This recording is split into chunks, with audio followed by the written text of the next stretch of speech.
कहानी शुरू होती है एक घने और डरावने जंगल से, जिसे लोग भयानक जंगल कहते थे। ये जंगल दिन के उजाले में भी इतना अंधेरा रहता था कि सूरज की रोशनी ज़मीन तक नहीं पहुंच पाती। यहाँ तरह तरह की डरावनी आवाज़ें सुनाई देती थीं, उल्लुओं की हूंट, जानवरों की गुर्राहट और हवा में फुसफुसाहट। लेकिन इस जंगल की सबसे डरावनी बात थी उसका भूतिया महल।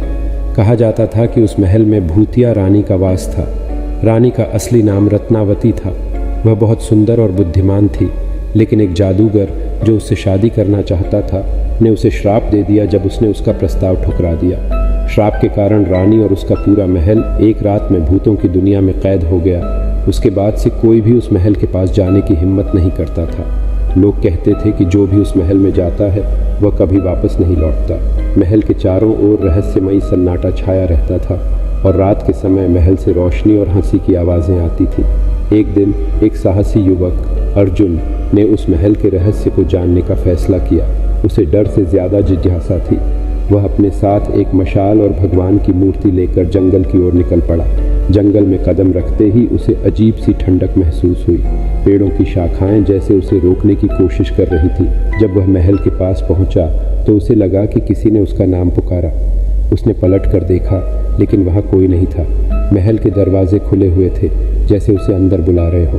अर्जुन ने हिम्मत जुटाई और अंदर चला गया। महल के अंदर हर चीज़ चमचमा रही थी, लेकिन चारों ओर सन्नाटा था। तभी एक आवाज़ गूंजी, तुम कौन हो और यहाँ क्यों आए हो? अर्जुन ने देखा कि एक सुंदर महिला उसके सामने खड़ी थी। वह रानी रत्नावती थी। रानी ने उसे बताया कि वह और उसका महल श्रापित हैं और उनकी मुक्ति का रास्ता सिर्फ सत्य और साहस में है। अर्जुन ने रानी की मदद करने का वादा किया। रानी ने उससे कहा कि वह उस जादूगर की गुफा में जाए और वहाँ से श्राप तोड़ने वाला ताबीज़ लाए। अर्जुन ने जंगल में छुपी गुफा को खोजा। गुफा के अंदर भयानक राक्षसों का सामना करने के बाद उसने ताबीज़ हासिल कर लिया। वह ताबीज़ लेकर महल लौटा और जैसे ही उसने रानी को वह ताबीज़ दिया, महल चमकने लगा। श्राप टूट गया और रानी और उसका महल मुक्त हो गए। रानी ने अर्जुन को आशीर्वाद दिया और कहा, तुम्हारा साहस और सत्य का मार्गदर्शन हमेशा तुम्हारे साथ रहेगा। महल के साथ रानी और उसके लोग हमेशा के लिए गायब हो गए। आज भी लोग कहते हैं कि अगर कोई भयानक जंगल में जाए तो वहाँ से घंटियों की मधुर ध्वनि और रानी की हंसी सुनाई देती है। शायद वह अब भी अर्जुन जैसे साहसी लोगों की तलाश में है।